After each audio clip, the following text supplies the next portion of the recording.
Hey guys, Steve Washington here. So today I wanted to touch base with you guys just on this idea of how financial responsibility is no longer optional, right? So we used to live in a time we can go back and think of. So I'm in my 40s. We can go back into like think about our parents' generation, and especially like our grandparents' generation. They grew up in different times. So they grew up in times of like the pension. They grew up in times of people, one income families, stay at home housewives being a common thing. They grew up in times of just the factory jobs. They grew up in times that were just very drastically different than we're living right now.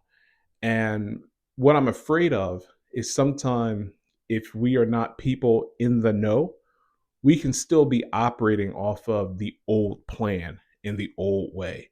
When things shift, right?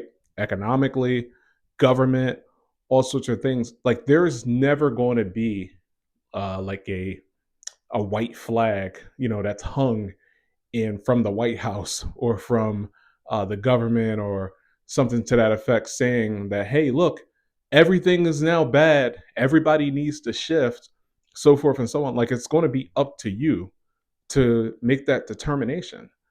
And I wish I need to get a whiteboard or something. I wish I could show you guys. There's a graph, and everybody feels it. So this isn't anything foreign, but there's a graph that went to show what the average income was for a person versus what the average home price were for people in say like the 70s.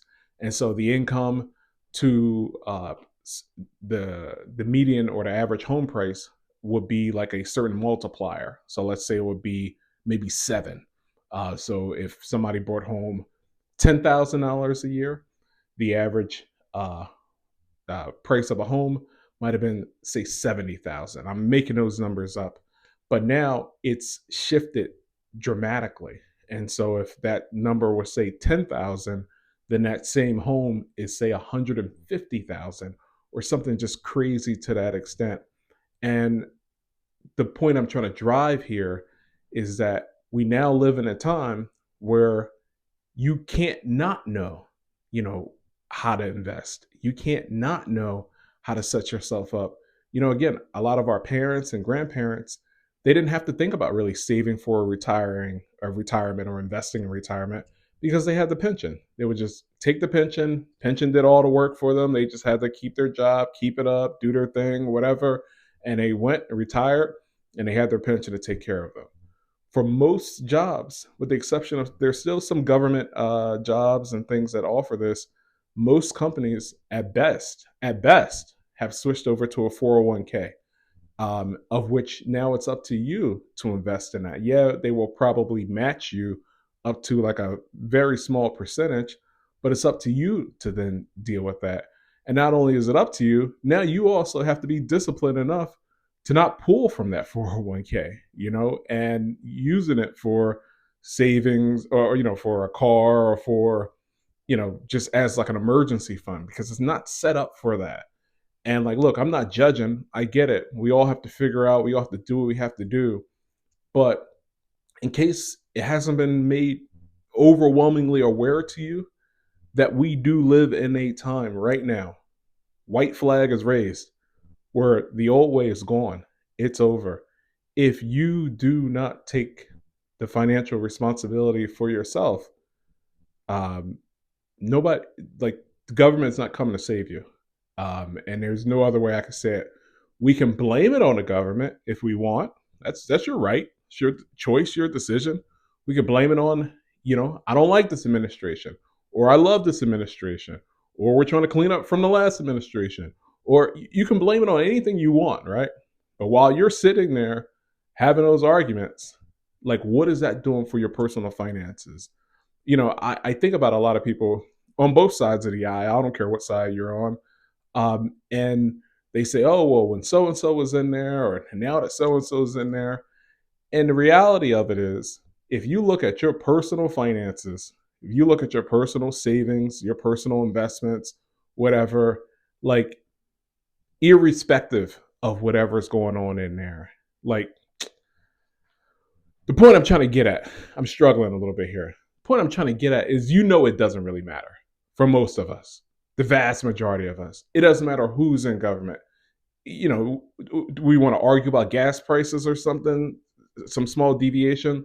Do we want to argue about eggs, cost of eggs, some small deviation? Do we want to argue about inflation? Like 100%, inflation's been bad.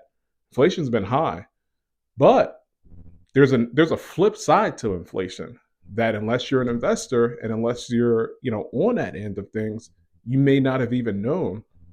So just like the cost of groceries and goods and all these things have gone up, so has assets. So the people who have been holding assets in a form of properties, in a form of businesses, in a form of just various assets, all those things go up with inflation as well. So inflation is really a tax on the poor. It's a tax on those on the middle class. It's a tax on people who don't have the assets. Because the people who do have assets, they've been, kind of complaining right along with you about the cost of eggs going up or whatever. But they know back of their mind, so are their assets. Their assets are going up as well. So I'm just this. The goal of this is just to really encourage everybody to say, "Hey, look, listen, you have to take that responsibility for this." So what does that mean? What does that look like? Somebody saying, "Look, I don't even have any money to invest in much of anything." Okay, that's all right. That happens. Step one is investing in your education, investing in your knowledge.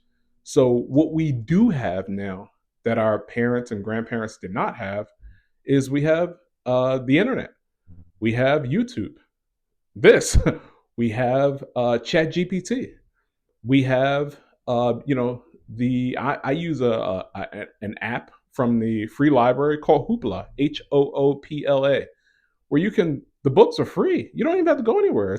You can download it right on your phone in the form of a Kindle, like a Kindle app, however they structure it. Like we do have access to a tremendous amount of information to educate ourselves. And that should always be the first investment, whether we have money or not.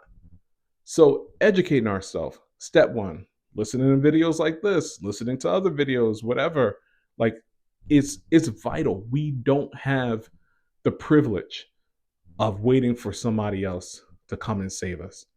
We have to figure out how to implement those things on our own in a form of investing. Real estate is my investment of choice. But you don't have to invest in real estate. You can invest in uh, other businesses. You can invest in your own business. But it all starts with investing in your own education. We can't just sit back and watch life happen to us. We have to take action. So that's it for today. I was thinking about you guys. Like, subscribe. If you want to, catch more videos and content like this, please subscribe to the channel. If you have any comments, feedback, pushback, feel free. Have a great day.